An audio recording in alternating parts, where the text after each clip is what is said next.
The Los Angeles Rams got a crazy win in Week 9 over their division rival, and they get a host now the Miami Dolphins, who had a tough loss against their division rival, Buffalo Bills. My name's Tyler, here with my brother Ryan, and we're going to break down this Week 10 matchup between the Miami Dolphins and Los Angeles Rams. But before we get into that, Ryan and I, we can't believe we're saying this, but we are 200 subscribers away from 5,000. Thank you to all the new members that has joined the channel, and we're looking forward to everybody else that's going to be joining, especially as we go into 2025, which is going to be a great year. So if you haven't already, go ahead and help us try and reach that goal of 5,000 with these Week 10 prediction videos by subscribing to the channel, leaving a like and a comment. Let us know who you think will win this game and why. So, Ryan, Rams, crazy game, way to absolutely pull it out. They got I think if you're a Seattle fan, you're probably thinking like, hey, I think we gave one away, and the Rams kind of stole one, especially too when Geno Smith throws 2 picks in the red zone. One you guys return for a touchdown, but a win's a win. It's like a par on the scorecard. Doesn't matter how you get there. It's just as long as you put down a par. And so Miami played probably their best game of the year, and it's honestly not saying much since Tua has been out for a vast majority of it. But going into Buffalo, taking it to the reigning AFC East champs and probably the future AFC East champs in the division now. But taking it to them, looked like the Miami team of old as well, which is the positive signs to say for the team. But if you're in the AFC conference, it may be a little bit concerning here because maybe if they catch fire in the second half of the season, who knows kind of what they can do to maybe kind of make a late playoff push. But I want to throw it over to you, though, especially too, you're the AFC East guy, you're the Patriots guy. What do you think Miami has to do going into Los Angeles here to maybe walk away with the victory, keep their playoff hopes alive?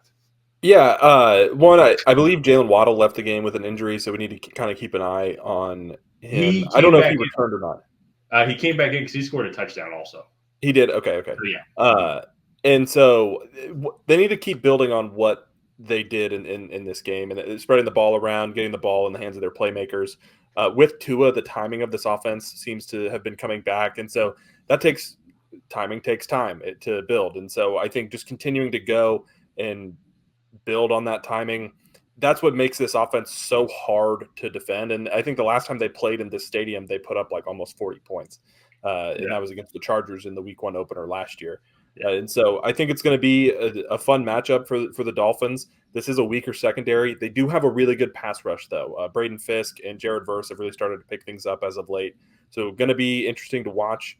But I think all in all, if they can get the timing back for this offense, I think that is what is going to get them back on track. So they did give up 30 points, though. So defensively, need to play better. And I believe the interception that they had was kind of fluky. It was a drop by Keon Coleman that went right into Jalen Ramsey's hands. So it should have been a touchdown, actually.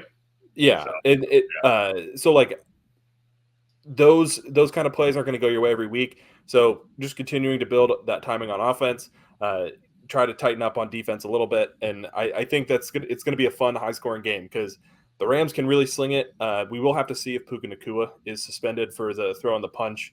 He got ejected for it, obviously, but we have seen in the past the NFL has taken disciplinary actions outside of the game, including like fines and suspensions. So we'll have to see him there. But even then, Demarcus Robinson, Cooper Kupp, Kyron Williams, they've been running the ball really well.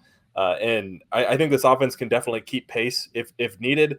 And I think this defense can pose an interesting threat because they can really get after Tua from the interior and with Jared Verse on the edge because he's having a really good rookie campaign. So all in all, I think this is going to be a fun matchup. I think they match up decently well against each other, like to kind of attack their weaknesses. And it's going to be a fun one. Yeah.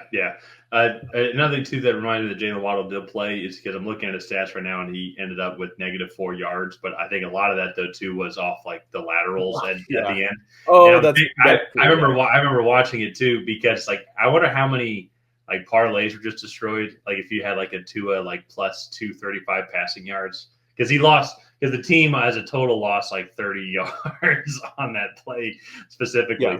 And so I just remember cracking up, be like, oh, there's a lot of upset people already who's not already a Dolphins fan. But in general, though, it was good overall. I thought they played well, especially too. It's like because really honestly, you look at that play and how many yards did they lose on that play? I'm gonna look that up real quick because they had 149 rushing yards, and then what probably should have been so they lost 24 yards on that play.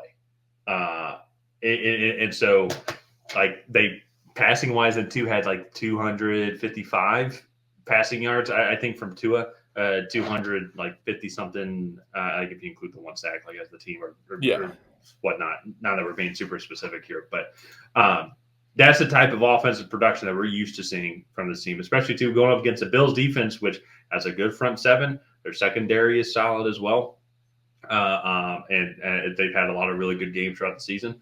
Offensively, you made the Bills have to play one of their better games, and you didn't let them get too big a lead, then kind of go into that typical kind of Bills offense we're used to now, where it's a lot of heavy dose of James Cook and then like some RPOs, where you have Josh Allen rolls out and go pick up some other yards. Like that was like they made the Bills have to play one of their better games of the season to pull out a victory today.